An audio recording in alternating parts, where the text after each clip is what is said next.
Choice साहब, ये जो भी डेवलपमेंट हुई है एस्टैब्लिशमेंट के जरिए या जैसे भी हुई, जाहिर बात है अगर एक जलसा मनसूख हुआ है या मुलतवी हुआ है और उसके बाद जेल का दरवाजा अगर खुला है, इसका मतलब है कोई कम्युनिकेशन का चैनल तो आपस में खुल गया है।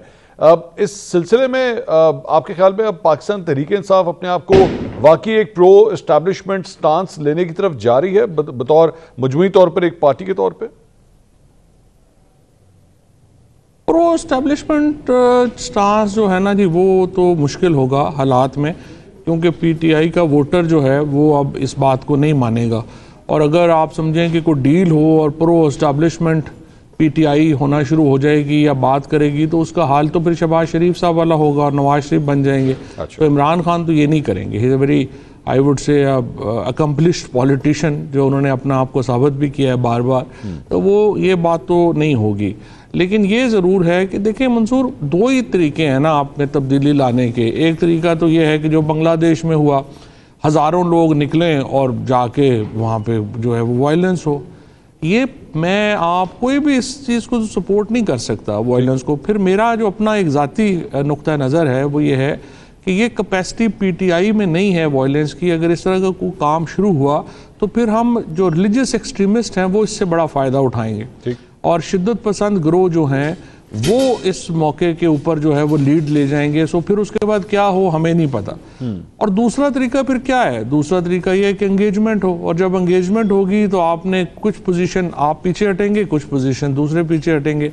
और अगर ये जलसा जैसे नज़र आ रहा है कि इसमें उन्होंने दरख्वास्त की है और खान साहब ने वो दरख्वास्त मानी है, अब अगर आप एक जलसे पे एंगेजमेंट कर सकते हैं तो मुल्की मसाइल पे भी कर सकते हैं। और मेरी नज़र में तो कोई हर्ज नहीं है इसमें अगर पीपल्स पार्टी और नून लीग भी इस एंगेजमेंट में शामिल हों और उन्हें भी जो है वो एक तसल्ली के साथ आगे चले। यही पाकिस्तान के लिए बेहतर है। चॉइस ऑफ एंगेजमेंट्स की जहाँ पे आपने बात की, यहाँ पे एक कंपैरिजन किया जा रहा है, वो ये है कि शेर अब्दुल मरवत साहब के हवाले से बड़ा सख्त स्टांस लिया गया पार्टी की जानिब से और एक नोटिफिकेशन भी आया कि जनाब उनको जो है वो निकाल दिया गया। और ऑब्वियसली ये सिलसिला स्टार्ट वहाँ से होता है जब उन्होंने सऊदी अरब के हवाले से बयान दिया था, करते करते कॉन्सिक्वेंटली ये सब कुछ हुआ।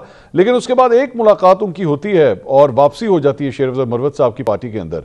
अब इस सारे मामले का कंपैरिजन आपकी सिचुएशन के साथ भी किया जा रहा है। आपने बड़ा टाइम गुजारा है पाकिस्तान तहरीक इंसाफ के साथ, लेकिन आपकी वो वापसी वैसे नहीं हो पाई जो शेर अब्दुल मरवत साहब को जो लिबर्टी मिल गई।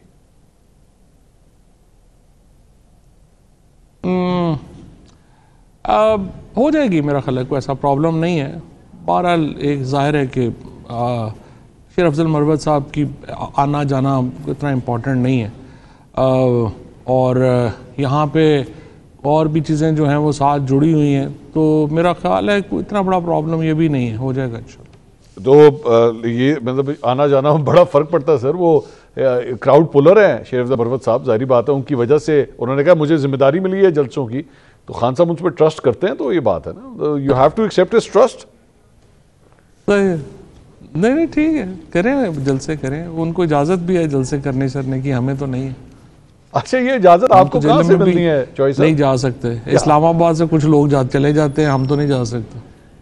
क्यों चॉइस साहब, ये आपको इजाज़त कहाँ से नहीं मिल रही? जाहिर है हमें तो एस्टेब्लिशमेंट से इजाज़त नहीं ना मिल रही। पंजाब की लीडरशिप के लिए क्राइटेरिया और है। हमाद अज़हर वापस नहीं आ सकता, मियाँ असलम इकबाल अपनी बेटी की शादी में नहीं आ सकते। हम लोग जो हैं वो यहाँ पे जो है वो ट्वीट करें 2 नए पर्चे, 48 पर्चे इस वक्त जो है वो हम मेरे ऊपर हैं। आपको पता ही है उनमें केसेस के जो हाल है कि जी मैंने जाके यूरिया की खाद की बोरियां चोरी कर ली, 4 मैंने जो है वो ओप्पो मोबाइल फ़ोन चोरी कर लिया। इस तरह के वाहियात और बेशर्मी पे मबनी जो हैं वो केसेस हैं जिनका सामना हम कर रहे हैं। पंजाब की लीडरशिप के लिए क्राइटेरिया बिल्कुल और है एस्टैब्लिशमेंट का और हुकूमत का, और खैबर पख्तूनख्वा की और कुछ पंजाब में भी लोगों के लिए अलाउड है कि वो जाते हैं, जलसे करते हैं, वो मीटिंग्स भी कर सकते हैं। हम लोगों को भी अलाउड नहीं है, दैट्स इट। अच्छा, लेकिन वैसे चॉइस अब ये कैसी रेजिस्टेंस है जो एक्चुअली परमिशन मांगती है? मतलब पूरी दुनिया में रेजिस्टेंस जो है वो परमिशंस लेके तो नहीं होती। जनाब अगर आपकी इजाज़त हो तो हम एहतजाज कर लें। पंजाब की लीडरशिप को खुद बाहर निकलना चाहिए। खुदा के हमाद अज़हर साहब का आपने जिक्र किया या मियाँ असलम इकबाल साहब का, वो स्वाबी में निकल सकते हैं, तो इधर क्यों नहीं निकलते? इधर भी निकले।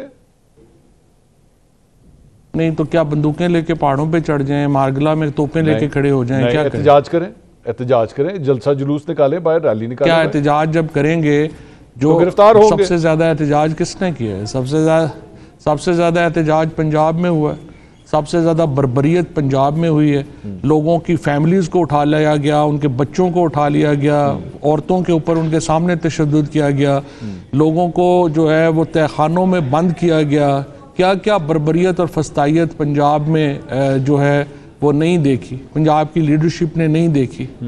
और अगर आप समझते हैं कि इसके बाद पंजाब को जो है, पंजाबी जो पीटीआई है उनके लोगों को क्या हथियारबंद हो जाना चाहिए? जाहिर है मैंने ये हो नहीं सकते, हमारी कैपेसिटी नहीं। ये चॉइस अब ये तो आप एक्सट्रीमिस्ट बात कर रहे हैं, मैंने तो कही नहीं है, मैंने कब कहा हथियार पकड़ लें, लेकिन आप प्रोटेस्ट तो करते हैं ना, आपका ऑपोजिशन लीडर तो कर सकते हैं ना, आपके ऑपोजिशन लीडर बिचर साहब जो हैं वो आज बाहर आए, बाहर आके ये रिस्पॉन्सिबिलिटी संभालें आपकी। अभी आपने कल अभी अनाउंस किया गया पीटीआई पंजाब की जानिब से कि जनाब लाहौर का जलसा भी जो है वो कैंसिल कर दिया गया, क्योंकि पीटीआई के अपने अंदर इख्तलाफात हैं। हमाद अज़हर साहब पीटीआई के अपने अंदर जो है उनको उनके लोगों से मसले इख्तलाफात चल रहे हैं।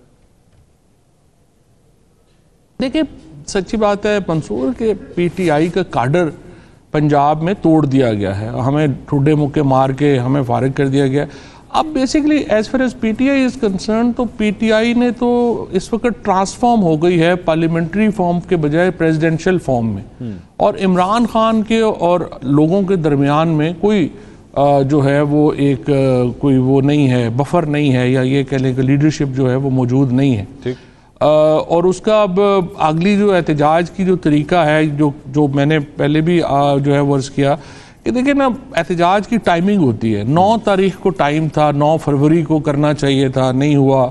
जब लियाकत चट्ठा का बयान आ गया एहतजाज करना चाहिए था, नहीं हुआ। अब देखिए अलाइंस जब तक नहीं होता पॉलिटिकल पार्टीज़ का, जिस तरह के एहतजाज की तरफ आप इशारा कर रहे हैं, उस एहतजाज में जो है वो फिर वही इंस्टेबिलिटी तो थोड़ी बहुत हो सकती है, बट अल्टीमेटली सफ़र जो है वो करना पड़ेगा लोगों को।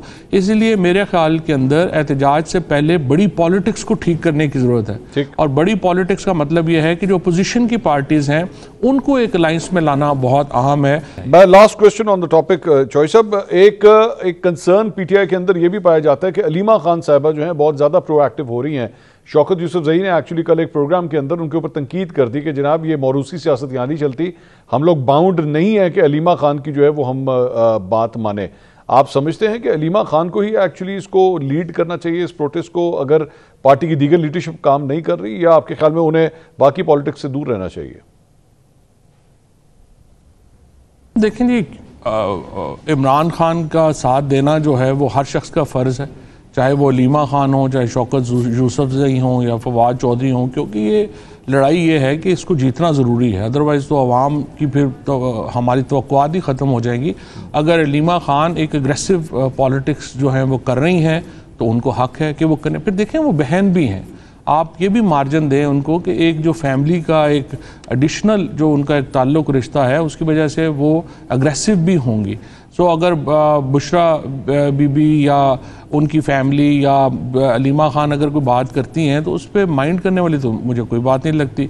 वो अपनी पॉलिटिक्स कर रही हैं, उनको आप जो है अगर कोई बात ऐसी आप समझते हैं कि जो आपको नहीं है तो आप मेरा ख्याल है कैमरे के बजाय आप उनको वैसे बता दें कि जिसको इस तरह से नहीं इस तरह से कर लें तो बेहतर है। बाकी वो उन्होंने कौन सा आपको ज़बरदस्ती साथ चला